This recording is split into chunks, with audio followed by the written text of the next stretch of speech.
చాలామంది అంటుంటారు మా ఫ్రెండ్స్, నాకు తాగుడు అలవాటు లేకుండా గానీ ఫ్రెండ్స్ బలవంతం చేస్తే ఫంక్షన్‌లలో బంధువులు, నేనున్న ఫీల్డు అట్లాంటి ఉంది సార్ నా సర్కిల్ అన్నారు. అవునా?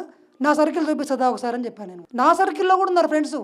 తాగేటోళ్ళే, రియల్ ఎస్టేట్ చేసేటోళ్ళు, బిజినెస్ మ్యాన్‌లు ఉన్నారు. ఒకటే చెప్తుంటే నేను, "అరేయ్! నువ్వు నా ఫ్రెండువి కాదురా తాగకపోతే" అంటే, "నువ్వు ఫ్రెండ్ అన్నా గానీ, ఏమన్నా గానీ నువ్వు నన్ను బలవంతం పెడుతున్నావు కదా! నువ్వు నా ఫ్రెండువి కాదని" చెప్తున్నాను. ఫస్ట్ నేను ఫిక్స్ అయినా నేను తాగకూడదు.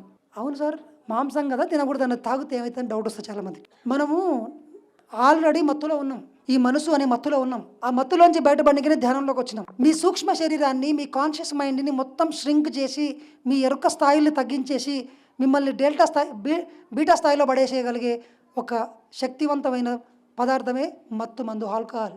అది తీసుకుంటే ఏమైతుందంటే మీ యొక్క ఎరుక స్థాయిలు తగ్గిపోతాయి.